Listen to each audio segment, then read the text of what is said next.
Good afternoon guys. Merienda tayo guys. May ulit na tayo ng merienda. Maitip ako guys.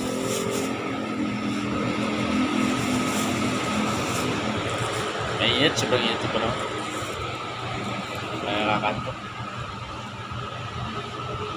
Tayo guys.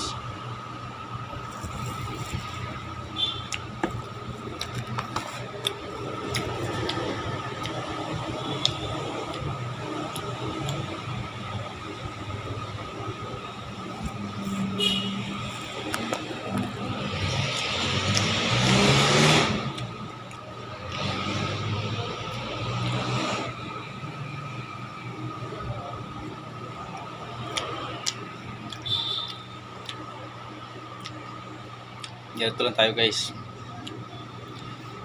Pag may merong pambili, merienda. Pag wala, wala.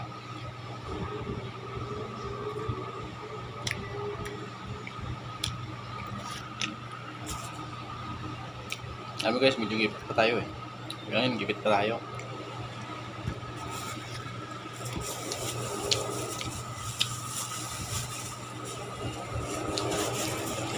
Mula nung hindi ako pumasok ng Philippine PC, hindi pa na ako nakaka-recover.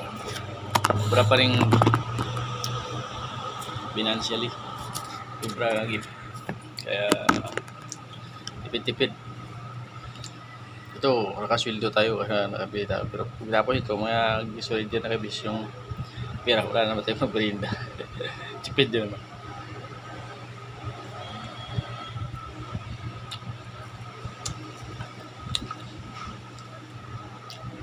Bukas uwi.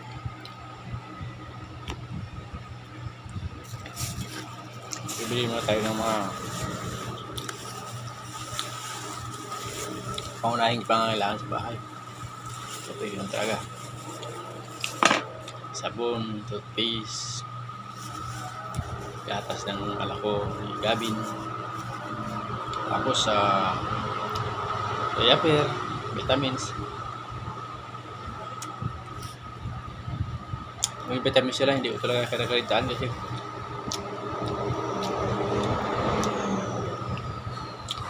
mahirap sakit. May kasakit mo sila, hindi sila gaano ba. Kaya mataas pa rin yung immune system nila. Pag wala, ako, mahirap. Sobrang gastos pa.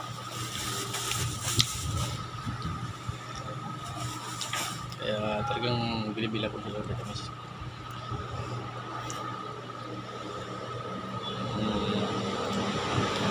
Alam kong maliit yung baby pa. Iba vitamins ko rin. Pang newborn na, pang baby ba na ano. Vitamins. Itiki.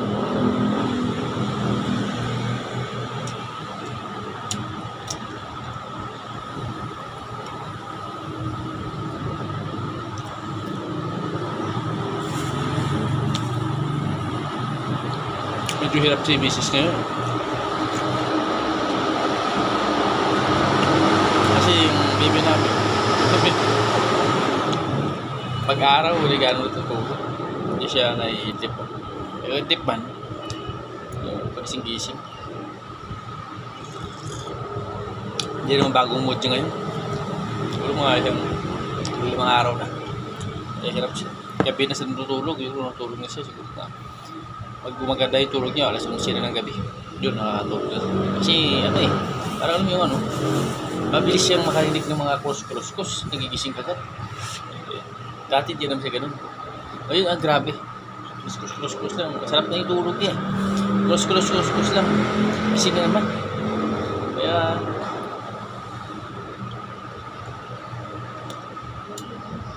minsan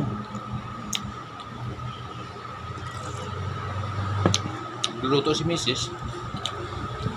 Mahirapan siya. Araw. Siyempre, luluto ko sila pagkain ng yung dalawang anak ko. Kain nila. Pagising si Inday, hirapan sa mga hindi. Siyempre, tayo niyo muna makatulog. Minsan, anong oras makakapagluto.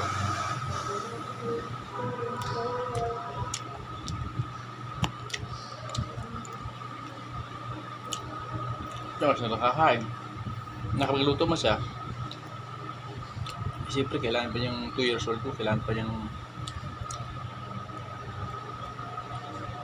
kainin yun.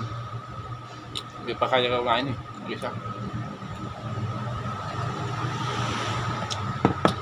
Ulit kasi nakakain.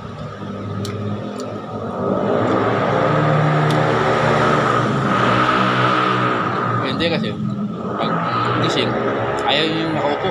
Mama niya. Kasi yung hili-hili siya.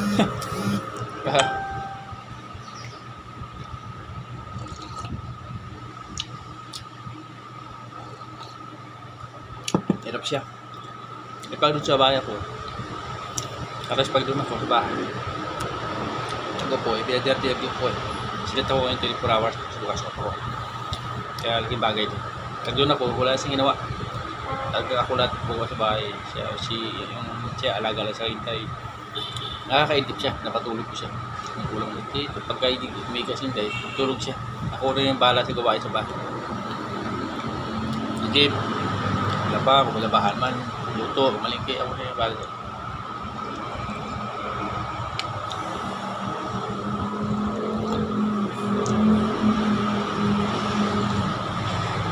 kasi mababawi siya. Kasi pag wala ko, grabe lang hirap niya. Okay naman yan pag video naman nakita rin si intention na recover na siya. Na magaganda na yung tulog.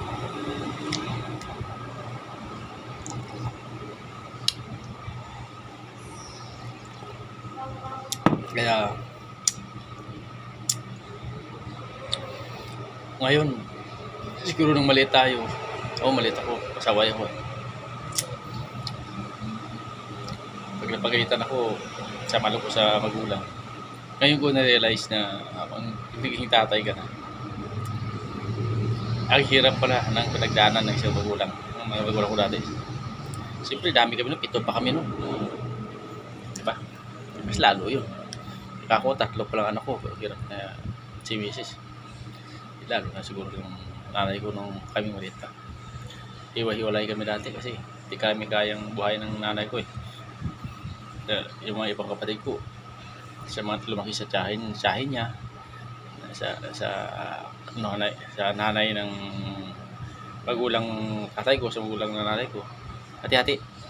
Kaming 3 mula sa bunso, pangalawa sa bunso at saka ako, sa nanay, doon talaga kami lumaki sa magulang namin. Pero yung 4, wala yun. Inumayaki yun sila.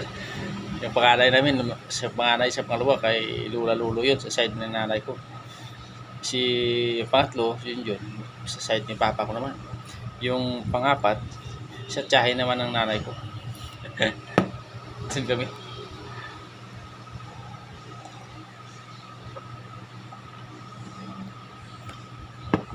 Kaming 3, pagin sa kanila kami lumaki sa magulang namin.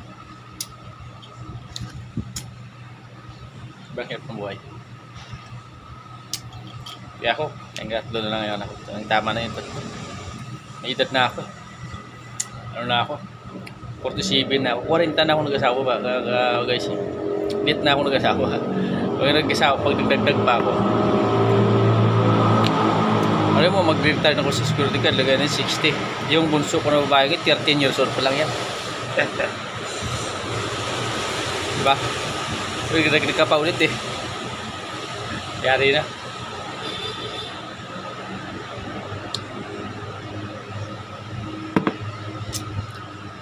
Pinukwento ko lang guys, buhay ko yung security guard. Hindi madali yung buhay namin bilang security guard. Siyempre swerte lang ako kasi paano siguro kung duty ko 12 uwian lang araw-araw, diba? Ano ko masikaso yung matulungan si Mrs. Ano paggabi ka, panggabi ako, paano yun?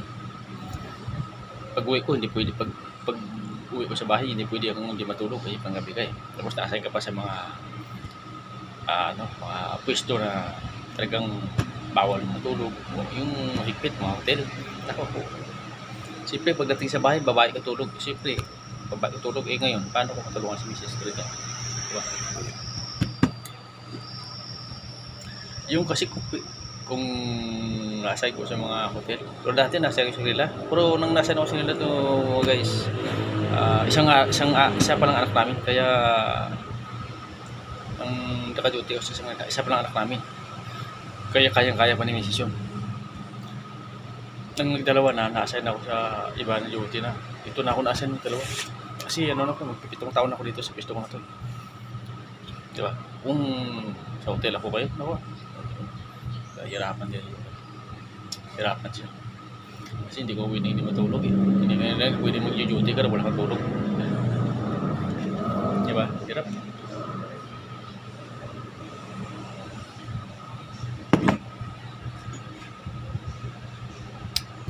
Kaya kasi sa mga tulad ito, talagang alagaan mo yung duty mo. Mahalin mo yung pisto mo kasi bihira na lang yung nasa ka pisto na ganito. So guys, salamat sa panonood. Thank you for watching guys. Kinikwento ko lang yung lifestyle namin ginagawa dyan sa bahay. Wala naman yan. Ano talaga eh. Kailangan alagaan mo yung trabaho mo, alagaan mo yung pamilya mo. Wala naman. Hindi naman pwede sabay. Kasi may trabaho ko. Pero pag may time ka talaga, alagaan mo yung pamilya natin. Hindi na pwede kaya sa kami. Hihirapan mo siya lang. Yung misis natin ng hayanan sa bahay, hihirapan. Kawawa. Kaya talaga tumutulong talaga ako. At mahal. So thank you guys for watching. Pa-support naman guys ng YouTube channel. Kung meron kayo, pa-subscribe. Yun lang guys. Salamat po. God bless.